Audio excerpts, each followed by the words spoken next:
Well, hello everyone, and we are back. Season 3 of Drive To Win, presented by Mobile One. And I'm back here at the Wynn Las Vegas, as you can see, a couple of months away from my favorite place to be when it comes to talking about Formula One. Now, we actually have huge news, a big development over the course of the winter. As you know, we've been taping here from this incredible studio, the SXM studio inside the Wynn Las Vegas. But now, Drive To Win is on Sirius XM. It's on the ESPN Extra channel, number 81, and it's available also on demand on the Sirius XM app.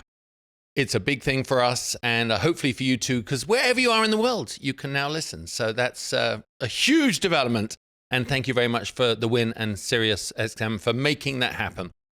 Well, my guest for this week, I actually caught hold of just after the O2 Formula One's 75th anniversary launch in London a few weeks ago, and that was Valtteri Bottas. He's joining us for the third time on the show, of course, in a different role, because he is no longer a full-time Formula One driver on the grid, but he is reserve driver for Mercedes. So I can't wait to catch up with him. You're going to really enjoy the conversation. As always, one of the sport's most unique characters. Well, I don't know about you, but I am supremely excited for this year's Formula One season. There is so much going on, and it's really a pivotal year because there could be as many as 4 teams in with a shot at winning the championship. I mean, maybe more than 4 teams at a shot at the occasional race win.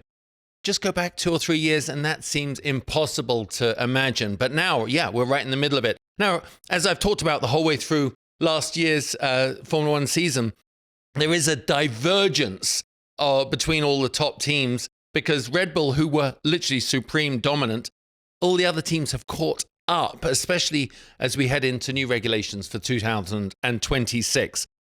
So, how are they all going to play it? I mean, you've got this mix of incredibly talented rookies. We're going to get to that a little bit later.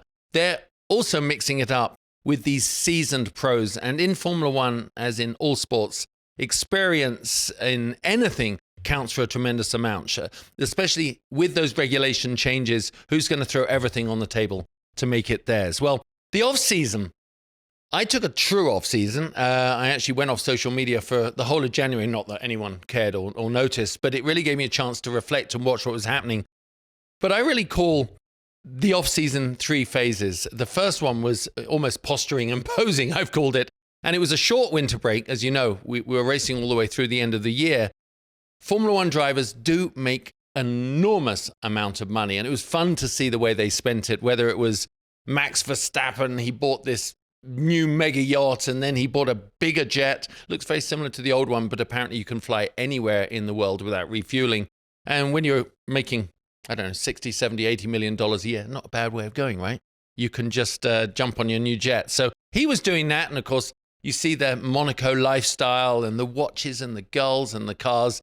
I think that's all part of it, and definitely I love the way the Formula One drivers engage a bit more on social media. So that was really cool. Of course, during that time as well, we saw the first transitions for some of the drivers changing the teams. The biggest of those, of course, was Lewis Hamilton moving to Ferrari. And I know that we knew that was happening, but when we saw him outside the gates of Maranello wearing his Enzo Ferrari-esque black jacket and an F40 in red outside the windows, 7 windows open, 1 closed, signaling maybe that he's up for his 8th championship there. I mean, a power play. It shows he is a brand to himself. And I'm a huge fan, and that, and we're going to talk about it tons more, I'm sure, is something I'm really looking forward to. Also, a little bit of a shock was seeing Carlos Sainz when he first emerged in his Williams outfit, and you see that transition of him going there. I think that was a big part of it for me to see him, a Ferrari guy. He was with the most evocative Formula One team in history with Ferrari and won races for them, and now has gone to a team which is, I'm not going to say they're the most boring team on the grid, but they kind of are the most boring team on the grid. I mean, Frank Williams left an imprint on that team as an engineer, as a brilliant chassis builder and a team manager, but it's always been done in a slightly more vanilla way. But maybe with Carlos going there, it is going to ramp it all up. Phase 2, of course, is once the frivolities were over and the countdown to this first race started to happen. they had this amazing launch at the O2 Arena in London. Formula One decided to do something totally different and allow the teams to all showcase their cars for the first time, and their drivers and their new liveries and race suits and everything in front of one group at one time. And I know I had some correspondence with Zach Brown during that period of time, and he's like, we can't talk about anything else. We just got to get our game together. It's a big pressure. It was an amazing production, this mix of heritage and this infusion of energy. And I really enjoyed the teams being allowed to present as they chose. So it was a really great way for them to showcase their own brand identity and flavors. And, you know, whether it was seeing the old bulls there looking slightly bemused at all this newfound adulation and the slick production, but then you got the young bulls looking absolutely overawed to be there in Formula One and maybe thinking this is just the way it's done. So a great mix there. Aston Martin, I love them. They had the drummers. It was elegant and cool. You had Red Bull with that very edgy video, and it was an urban, edgy lifestyle, a bit of a Pied Piper story, right, as they all made their way to the studios. I really wanted to be annoyed by the video. I don't know about you. I don't know. It was annoying me, and then I found myself absolutely loving it. It's what they do. McLaren, exactly the way I expect them to be going into this season. Purposeful and ready. It was a showcase of strength. Obviously, Oscar and Lando, same two drivers. They know what they're doing. We're going to get into that in a minute. I don't know how it's going to work out as their roles are played out during the season, but they looked very full of intent. Williams, as I say, always looks a bit awkward, but I kind of expected that. And then Ferrari, that final video showcasing their history and lineage in Formula One, reminding us why they are the cornerstone of Formula One. However you look at it, every driver wants to be in one of those red race suits. And just seeing the video, just chronologically showcasing their history through Formula One. They've been in every Grand Prix since the beginning of Formula One. So I think it's fantastic. The funny thing, I don't know how many of you here in America remember Take That, but Take That, I was very happy that they were also old, grey, bearded, old-looking men, just like me. So they were the performance act. It was just great. Seeing all the drivers' cars together was absolutely magical. So well done, Formula One. Happy birthday. And can you imagine what we'll be racing in 75 years' time? The phase 3, of course, was the testing, preseason testing in Bahrain. Drivers are incredibly restricted these days in the amount of laps they get behind the wheel of an actual race car. It's just the way we do it. They spend a comparable amount of time on the sims, of course. Everyone has these incredible simulations, setups, $10 million setups, I believe they are in some cases.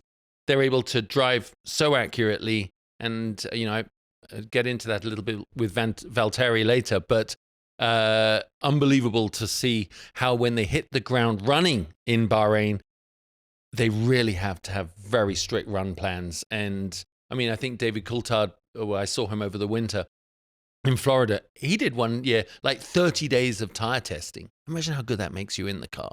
It's still got to be better than a sim, but sims are cheaper. I was glued to the TV, obviously watching for the first time, seeing the cars go out, especially the Ferrari. And it's very hard to tell when you watch winter testing how well everyone's doing. Are they sandbagging? They really can't afford to, but it's easy to hide your actual performances because you have different fuel loads. They're all running different run plans, whether the tires, what tires you're running. It was cold. It was occasionally wet. So really tough to get a full picture. But of course, at some point you have to lay down a lap, and that's where you see the magic. Who was happy at Bahrain? I think McLaren, they know where they are coming into it. Indications are they'll start this season as strong as the way they left it at the end of last year. Lando, I think, was top in the race simulation times and also appeared fastest over one lap. So is this the year? I'll pick that up at the end of the show. But I have a prediction on that one. Mercedes, they look very happy out there. Obviously, all eyes on young Kimi to see how he is doing. The weight of the world on his shoulders, so I hope his little 18-year-old shoulders are broad enough to handle it. But I think he is the chosen child, and all indications are he's going to be extraordinary. Ferrari. Now, Charles Leclerc, as you can imagine, knows this car so much better than Lewis.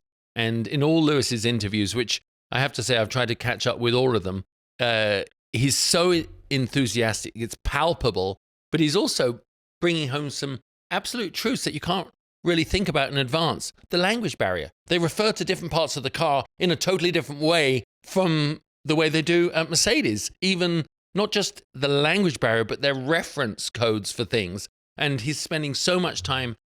He's the earliest guy at the track. He's the last guy to lead. And that shows to me that, he might be the old dog on the field, or in the team. Probably wouldn't like that at 40. But he might be the senior statesman, but boy, his hunger is there. He wants to show the world why Ferrari made a good decision and that it's not just running out his time on the clock. Nigel Mansell, who was racing for Ferrari in 89 and 90, he gave him his full backing last week. And that is significant because Nigel was a Brit who didn't speak for Italian, who obviously made great waves at Ferrari. I have a story about that we'll tell another time. But I think it's significant that he was so behind him. Now, Williams, I say they're sort of the most boring team, but I think under James Vowles, they're really trying, who also is pretty boring.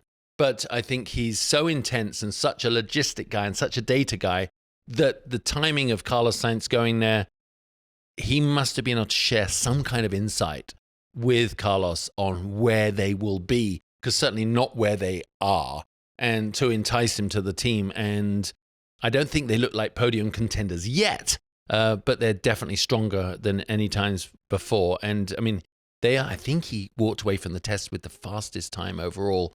But as I say, run times, not that clear, not much clarity on it.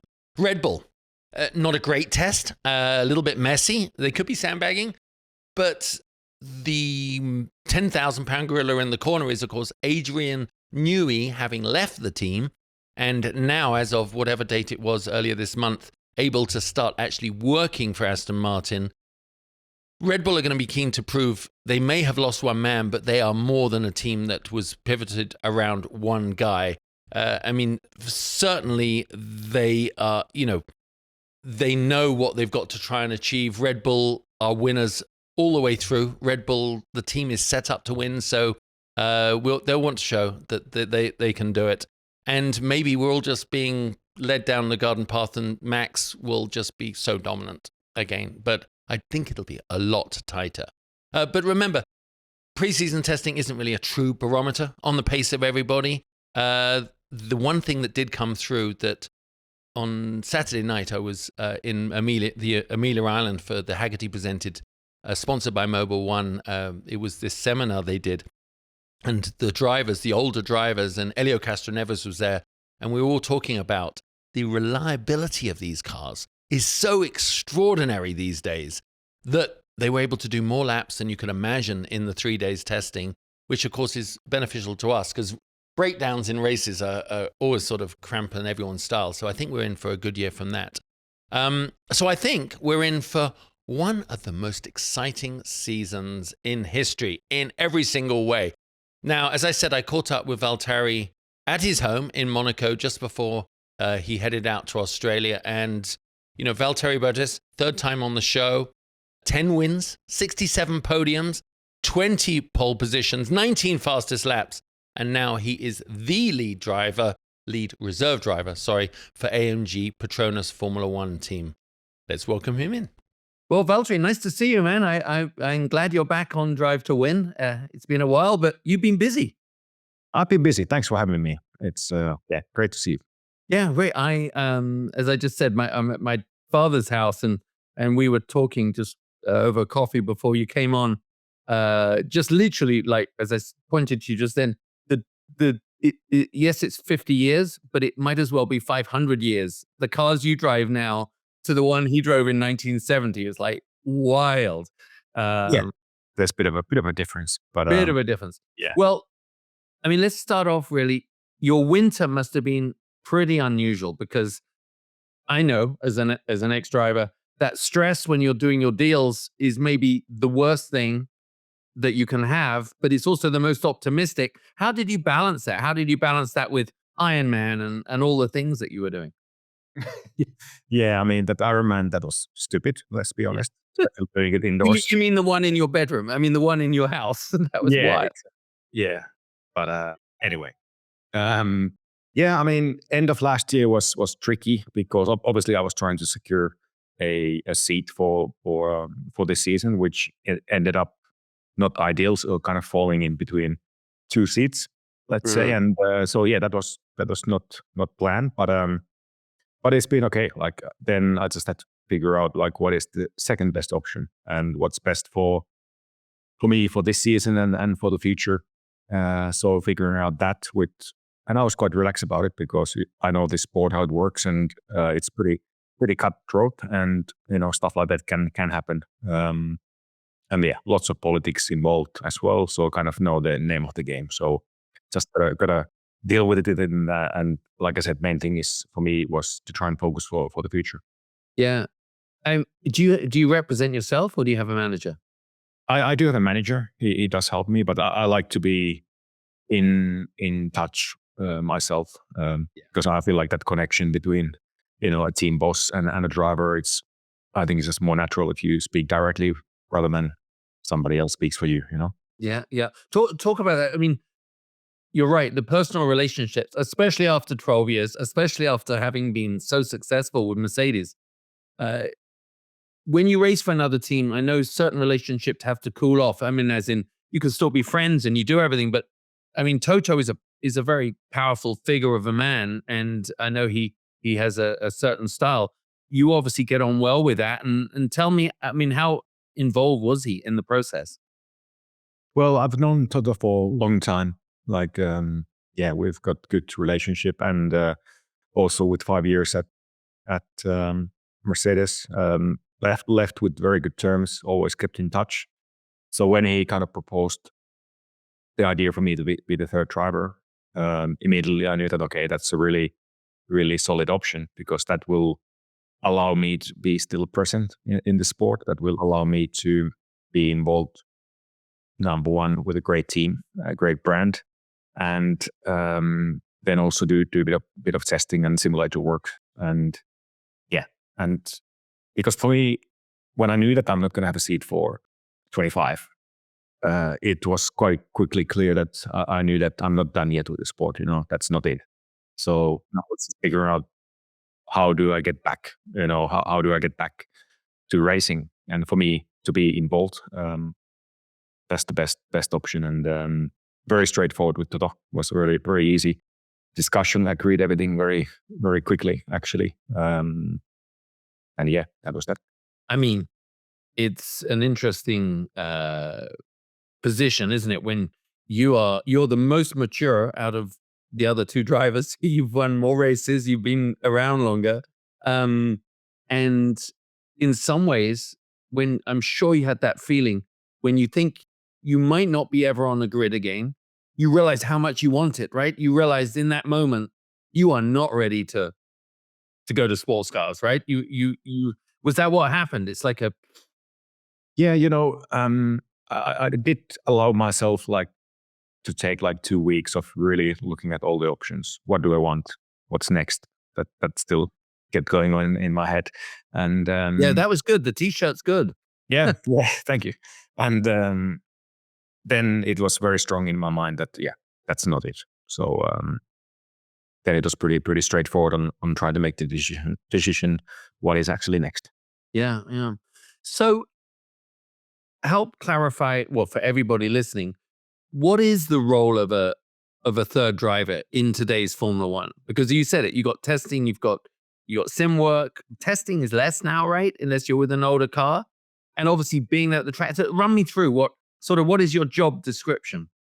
So yeah, pretty much all the testing that I will do, we're still figuring out exactly how many days, but we'll be with a car that needs to be more than 2 years old. So in theory, you can use car from 2023. It's called the TPC testing. And then there is a bit more Pirelli testing this year allowed for the teams because of the new tires for 26. So hopefully do some of that, which will then ideally keep me, driving and keep sharp. One important role for me is simulator work. Throughout my whole career, I've been doing quite a bit of sim work for the teams that I've been racing with. And it's becoming every year more and more fundamental tool for the preparation for the race week and for the car setups and stuff like that. And I will be present still at every single Grand Prix, just in case, you never know. And There's also, no point in having your reserve driver sitting in his whiskey or his gin factory, is it? Isn't it? ideally not. Yeah, I No. mean, yeah, it's Good place to be. good place to be if nobody gets sick. Then if the stuff was to happen, then you don't want to be on the whiskey. So, No. Do you talk about the sim work, because you probably grew up at the end, that was all just sort of starting to happen as you were a teenager. It's not like Kimi's going to have never known anything other than sim work, right? And yet, do you enjoy it when you get in there? Do you find you can connect well enough to that? you can connect. Like, it's been a big evolution since I started in Formula One versus what it is now in terms of the motion, the software, the tire model, all the setups, everything. It's getting every year closer and closer, and actually the lap times you can really match nowadays. And yeah, you can actually do a starting setup for the race weekend in the simulator for the real car. So it's pretty cool. The more I have been driving the real car, the less I actually enjoy driving the simulator, because it's still not quite the same. But I do it and I don't mind it because it's useful. It's useful for the team and it's useful for the driver. Yeah.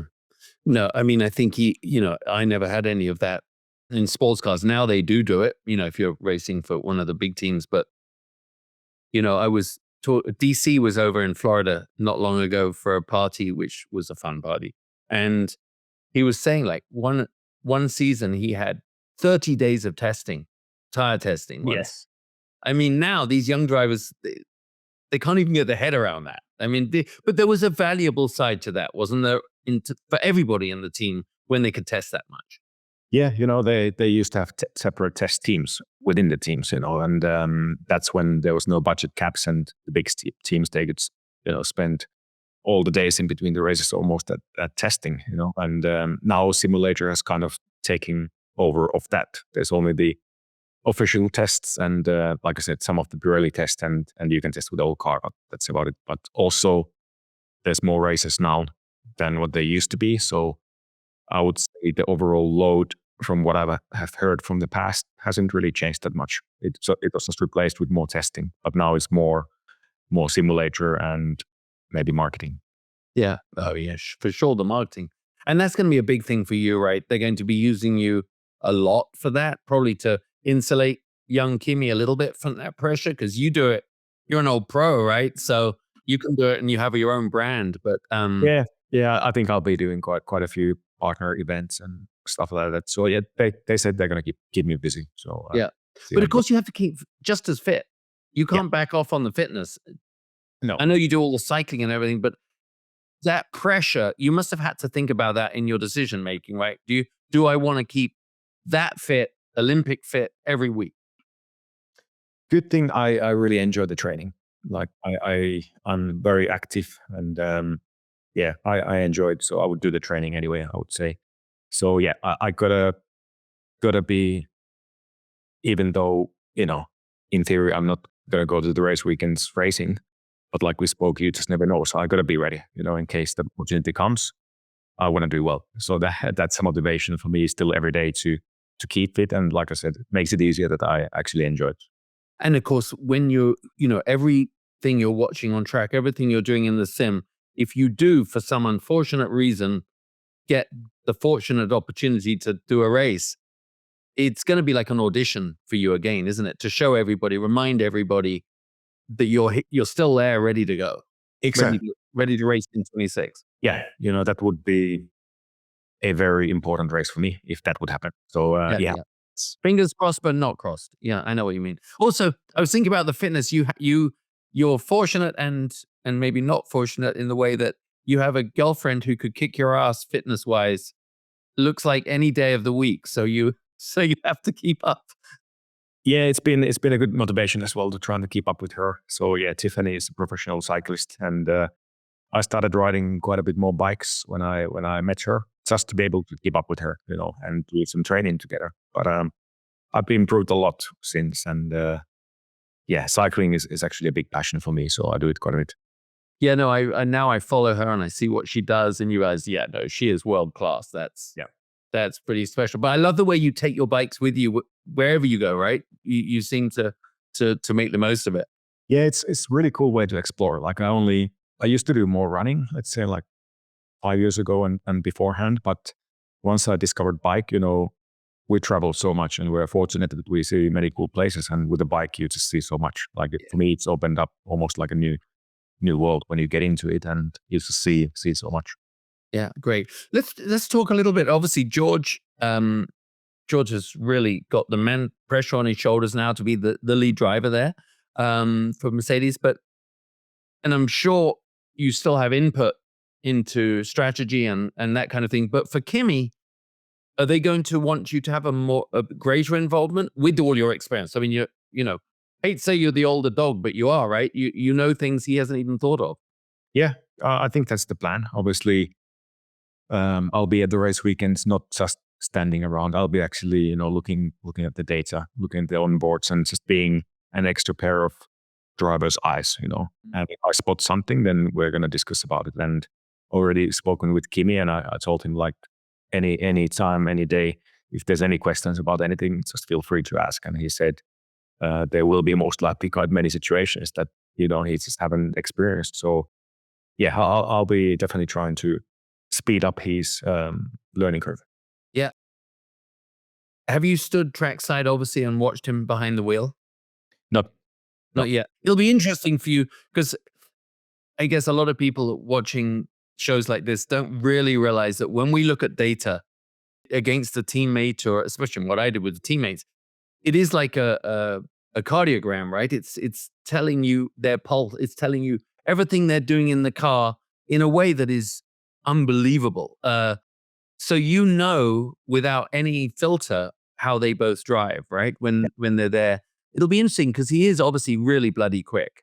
Yeah, I think he's shown that he's got the speed. I think it's more question about how the consistency is going to be, how he can, handle the pressure of Formula One and everything that comes with it. But I think it's been very clear to him since he joined that the team is allowing him to, have that period of learning, which is natural.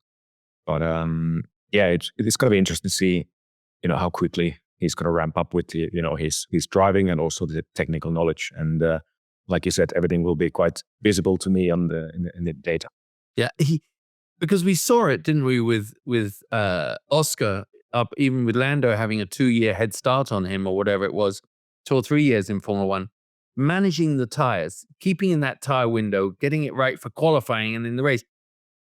You guys have a crazy amount of it's a narrow window to operate in, but you have a crazy amount of responsibility as the driver to bring the car in. That really does take some time, doesn't it? It does. And yeah, every year the tires normally change a little bit. And then, you've got different compounds, you've got different track surfaces, temperatures. So there's so many variables. And that's when for a young driver, it makes a big difference if you're in a good team, with good engineers, good tire engineers. You can learn a lot from them already. But in the end, it comes down to your feeling with the tires. But yeah, for sure, that's one key point for him to kind of figure it out. But like I said, it's a strong team with lots of really smart engineers, so he's definitely got the support. Yeah, I'm sure. You probably haven't even thought about it, but if you had, what do you think your last, or your words of advice? You're just about to start his first Grand Prix for Mercedes there, like any young driver, but in your position, what would you theoretically like to say to him, do you think? Well, it's always easier to say than actually do, but I would always go for like just let it flow, let the speed come, don't try too hard. It's such a sensitive sport that it's very easy to try too much, and then you're tense and you don't do things naturally. So if you can just, whatever works for you, how to get relaxed and how to just, do your thing basically, rather than overthinking it. I think that's a good starting point. And give yourself time. Don't expect too much too quickly. Yeah, it's great advice. Have you noticed yourself? I mean, we noticed watching you. I think anyone that drives sometimes you come back. I actually had a year out and then went back in with Corvette, and I suddenly went, oh, actually, I'm really much more chilled out about this. I'm not as stressed before the race. I'm not as nervous in a way. I know that'll happen for you when you get back in next year. But did you find that even, the last couple of years with the team you were running with, it seemed social media wise, obviously you found another gear, but behind the wheel, you looked also more fluid. Do you find that that's an age function, experience function, or just what? I think it's personal, but for me, it's more experience and age. You learn not to take certain things too seriously. You learn about the sport. That in the end, it is just racing cars in circles. It's you just learn to deal with it, and you don't really overthink things. And you also, I think for me personally, I've just over the years learned to let's say just be who I am and not to take myself too seriously either, which has been a big thing for me. I think so. I mean, that was actually my next note, was you were allowed to blossom. I'm sure the real Valtteri was always there, but when you're driving for these big teams, it's a little more corporate. I'm sure Mercedes, they're going to let you be you, but I don't know if we'll have any more pictures of you in, budgie smugglers, right? Running around. Or I'm not sure. Actually, I think budgie smugglers are still fine. Okay. The only clause was no nudity. So if you have some kind of fabric, it's fine. So, they've been great. They've been really chilled. They've seen that actually, I've really kind of, come out of my shell in the last years. And they said, just be who you are, but just keep in mind that, we are a big brand. Yeah. And there's certain things that you shouldn't do, which is fine. I like that. I mean, it definitely has made the sport more entertaining. Thank you. I mean, everyone loves it. And I think every young driver is, some of them come out so cookie cutter now. And I said to a guy the other day, he said, how do I stand out? He said, you need to go away over the winter, come back with a mohawk and tattoos and find yourself a supermodel, because you're too boring otherwise, right? These young drivers are so pressured that it's only when we get older. So it's tough. It's normal. It's natural. Once you've dedicated your whole childhood to get into Formula One, your life is all about F1, and you want to do the things that people expect you to do and not to, play around too much. But then eventually you learn that, you got to find the right balance. You do.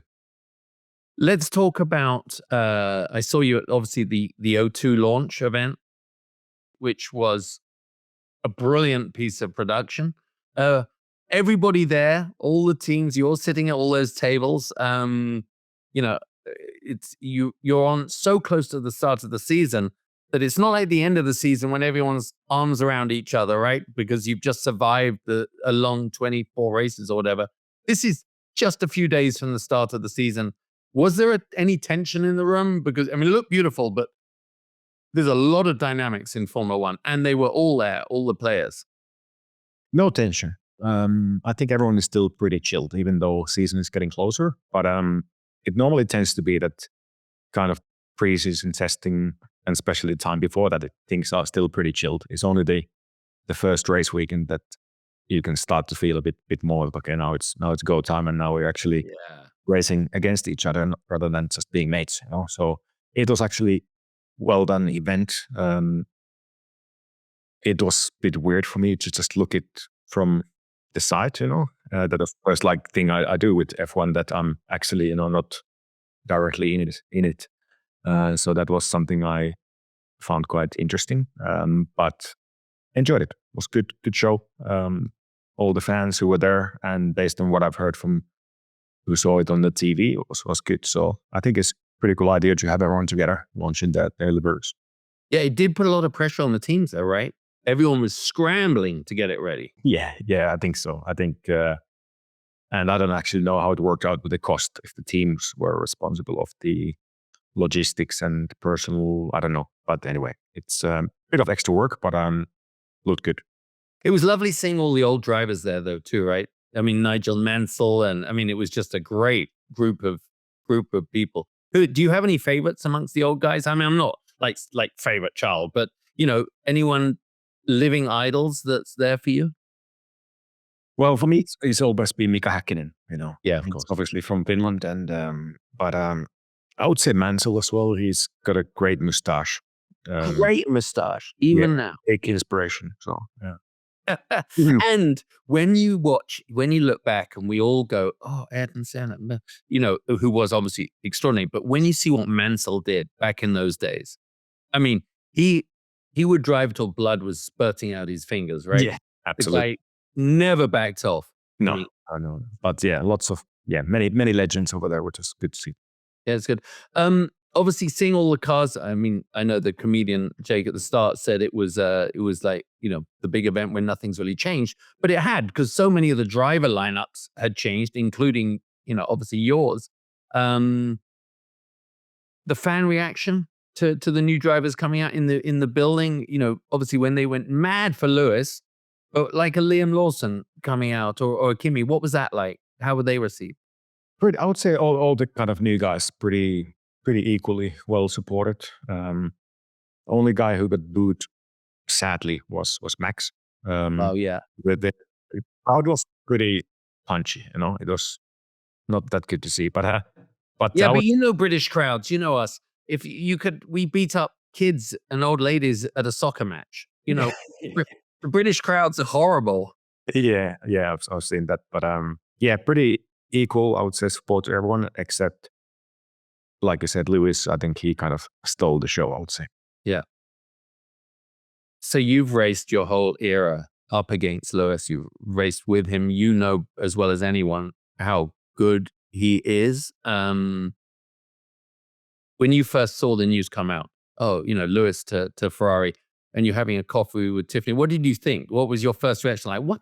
What did you think? And what do you think now? Pretty much, I think, like, same for everybody. Like, wow, didn't expect that. Yeah. You just, I don't know. I also just assumed he would finish his career at Mercedes. Become an ambassador, stuff like that. But no, he chose the different way. And looking at it now, he looks really, really motivated, and it's something new, refreshing for him. It is a great brand as well. So I think it's good for him. I think it's going to be a good little boost for him for the season. And I think every driver growing up would dreams of putting on a red race suit, right? It's just, who doesn't? It's such a cool to put that on. My dad raced only 1 year with Enzo and Formula 2, but he said, then 10, 20 years with Porsche, but just being with Ferrari at that time, forever, it shapes you. And I love the way Lewis is embracing the culture, that photograph, right, with the jacket outside. I'm like, that. Yeah, I mean, you know your brand and you have fun with it, but that dude, he knows exactly what he's doing, doesn't he? Yeah, it seems like, and looks cool, and people love it. So yeah, I think he's going to be a popular man around the world this year. Do you think that perhaps at the end there, Mercedes, he just it was tough. He's got George coming up, and I think everybody can get, however good the team is, can get just get used to stuff, right? And it's like when you have a puppy, you get a puppy to go alongside your old dog. Suddenly your old dog's running around like a lunatic. I have a feeling that's what's going to happen with Lewis, right? I mean, he's gone to Ferrari, and I think we're going to see some great stuff. I agree. That's what I think, and seeing his energy at the moment, and how excited he is for the season to start. I think so. I think Lewis always been quite, as an athlete, like I would say, kind of like emotional athlete, that he really needs to find his sweet spot, and when he does it, then he's kind of unbeatable.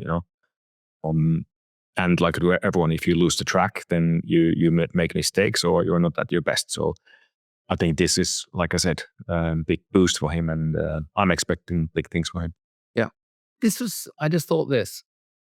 When you're in the thick of it, when when we're drivers and you're in the driver's briefing and you're dealing with it every race weekend, you're up against your teammate, but also the other 18 guys and all the pressures of it. So you have to take a sort of quite aggressive, passive-aggressive position, I think, against another driver, because you want to beat them, but you want to be friends and this and you also can't always look at the whole grid objectively when you're on it. This is the first time in your Formula One career you can't be a fan and sit back because you're with Mercedes. But I'm wondering what it'll be like for you watching a race unfold. Obviously, wanting Mercedes to win, but with a slightly different perspective. Have you considered that you're going to be watching it with different eyes? I have considered that, and that's what I'm kind of looking forward in Melbourne, how that is going to fit. I think it's going to be weird because, racing for 12 seasons in a row and suddenly watching it from the TV, for the first time in a long time. I don't know. It's hard to say what to expect, but it's going to be interesting, no doubt. And we'll see. Maybe we'll have a chat after Melbourne. I'll let you know. Yeah, maybe. Yeah, exactly. I know you're excited to go to Australia, right? I mean, it's your spiritual home, so. Yeah. I'm doing the Race of Champions the weekend before. Oh, fantastic. And also the Adelaide Motorsport Festival is also. Okay. So Race of Champions is Friday, Saturday, and the Motorsport Festival is on Sunday. So I'll have a good motorsport weekend before that. So yeah, it's going to be, you'll get your laps in. Some interesting things, and I'm not drawing you into anything political because I can say things you can't really as an observer, but I did make a comment on this to a group. I was talking to a journalist the other day. I said, they were like, well, I think the FI is right on this swearing thing. And I just said, guys, I just want to put it into perspective. The sport's never been so open for media. It's never been so transparent. And I said, you guys are talking about this sitting in your armchairs. I said, if you've raced at 200 miles an hour, every overtake is a risk for one or the other of you or both of you. And then sometimes we say stuff that we shouldn't say. Do you think it's going to have a big negative effect on how the drivers express themselves? Or are you just going to have a Max who just will carry on doing it and take the fines? I mean, it's a really bad position to put you in, isn't it? Yeah, I think, I think the issue is we are not always going to remember it, when there's, emotion, especially adrenaline. If you've had a battle with somebody or even crash or something, like it will take time for people to, remember that there is a rule that you can't swear. If you naturally swear, especially in complicated situations, it's going to be hard to hold back. So, and for any sports, it's not like football players, they have microphones, or ice hockey players, imagine that. It's so I think it's very harsh from FIA. I kind of see the point that some young kids, they look up to us and they shouldn't be learning swear words from F1 drivers, but it's intense sport. You're even putting your life on the line at times, and there is emotion. That's life. So let's just wait and see. How it evolves. If the rule is going to be there still for next year, I'm quite surprised. But it is hypocrisy in it, Valtteri, which is Formula One is, I don't know the percentage, but let's say it's 62% bigger in America. You now have 3 Formula One races in America. You now have more races, more sponsors, more money, people getting paid more money. Every single person in Formula One, including the FIA and FOM, getting rich off this. And Drive to Survive is the number one reason for that. Where you're allowed to say the F word every single other word. So the whole show is made, the whole success of Formula One, modern Formula One, is based off a show where they show you, they give you behind the scenes access to the swearing and the rude behavior, right? Yeah. And that's real. So that's real, man. Yeah. That's real. How many penalties would Günther have by now? Yeah, exactly. Out. Yeah, red card. and everyone. Anyway, you know what? We'll see it unfold. I hope it just doesn't get into too much of a, like Ollie Behrman said. He said, "I haven't got the money to pay a fine like that. You fine me like that, I can't get to the next race. This is In there. Well, listen, I really appreciate talking to you. Hopefully, we'll get out to one of the races and see you. But I don't know. I'm definitely going to go to the British Grand Prix because that's in its Goodwood the next year. But I think you're going to be in for an interesting year. Yeah, I think for you it'll be maybe it's that little break, that refresher that makes you come out stronger. At the other end. Yeah, I think. Yeah, I've been thinking about it. I think sometimes it can be actually good for you. And I've been in, very intense career so far. Every year, lots of pressure. And, sometimes a step back can be refreshing. So like you said, it's going to be an interesting year. And also figuring out what is going to happen for next year. Well, it really was an honor to chat to Valtteri, especially before such a busy year. Let's see how he gets on. I hope he gets a chance at a seat sometime. Well, now it is time to talk about the Formula One Louis Vuitton Australian Grand Prix. Now, Louis Vuitton, LVMH, have entered into a 10-year, $1 billion, $100 million a year contract with Formula One. And Formula One is now a key element as part of their global LVMH partnership. I mean, you can see it. I wear Tag Heuer. I'm one of their brand representatives. You're going to see amazing watches being worn by the drivers. You've already seen Murtis Chandon back. They're going to be back on the podium. So, I mean, a lot of great things. And Tag Heuer will be the official timepiece of Formula One. So, a fun year ahead in every way. Now, Melbourne really is a blast. It's one of the fastest tracks the drivers go to. I mean, Max Verstappen's 2024 pole lap was set at an average of over 240 kilometers an hour. So this place, you really do kick ass as you go around. It's a tremendously fast 5.2 kilometer temporary track around this park, and it's been doing that since 1996. The drivers love it, and everyone loves going to Australia. So don't forget this weekend, try and watch every single one of the shows. I watch it on the F1 app because I like it, but you can really get a background for this carnival that kicks off the season.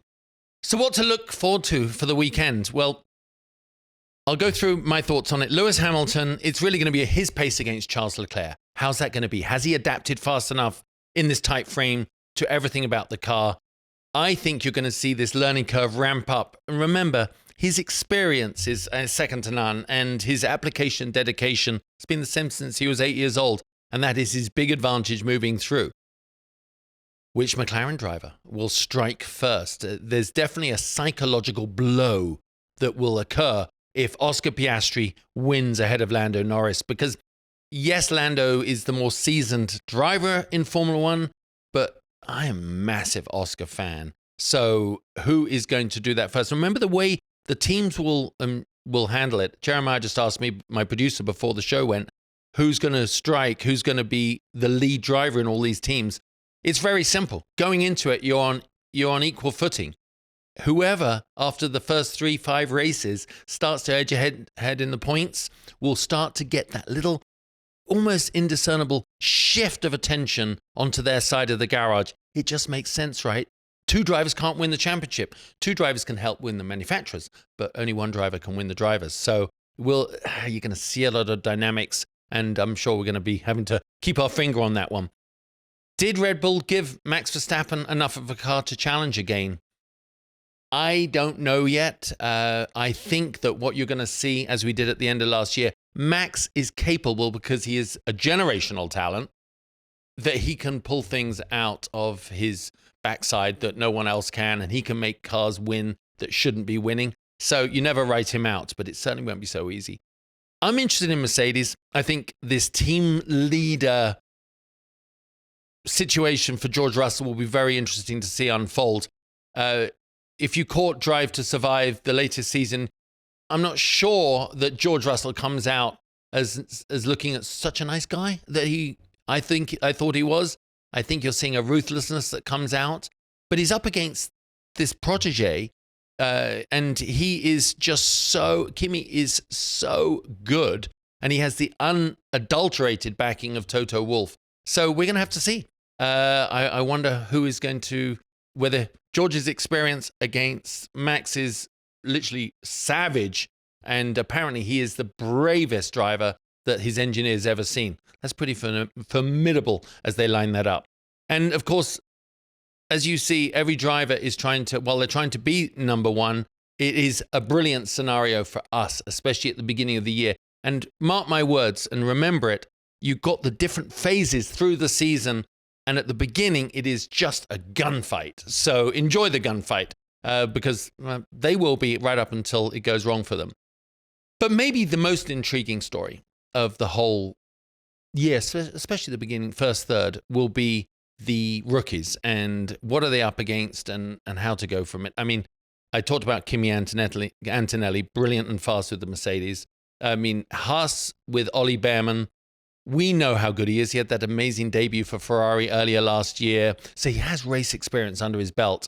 But alongside Esteban Ocon, I think he's going to be really good. I think Ollie's the real deal. Whether he's in the right car to showcase it, especially after a Ferrari, probably not. But definitely keep an eye on him.